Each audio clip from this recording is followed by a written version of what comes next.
Welcome back to Fox and Friends First. And it was a huge night for frontrunners Hillary Clinton and Donald Trump, each cementing their status as the candidate to beat.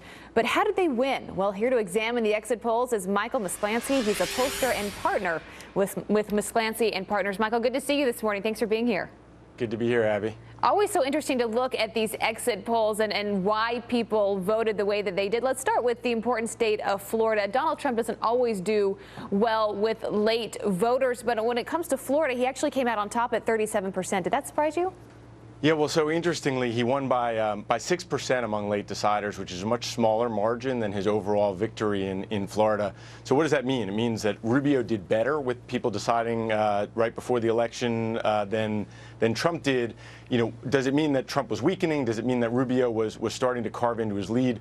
We don't know, but it is interesting that the margin there was a lot less than his overall victory was in Florida. Yeah, so this is what stuck out to me. In 4 of the 5 states, 40% of GOP voters say that they would seriously consider a third-party candidate if it did come down to Donald Trump and Hillary Clinton. Well, I think the practical reality is that it's very, very unlikely that there's going to be a third-party candidate. So the question is, what does this really mean? I mean, what it means is that there's a lot of dissatisfaction out there still with Trump. I think what you tend to see is that once people coalesce around a nominee, this number starts to go down, so it will shrink. But there is a question of whether a good portion of that, even a quarter, if they stay home or decide to defect to Hillary Clinton, that can be the election right there. And when it comes to the reasons why people are voting, many folks are angry with the federal government. We've seen this time and time again. 40% North Carolina, 40% Florida, same in Missouri, and 38% in Ohio, which is one of the reasons Donald Trump is doing well. Are you surprised by any of that? You know, I'm surprised that this number overall is so low, since this has been the dominant narrative of the election, is how angry the Republicans are with the federal government. And so you've only got 4 in 10 Republican voters who say that they're angry. Donald Trump obviously dominates with a majority of that vote.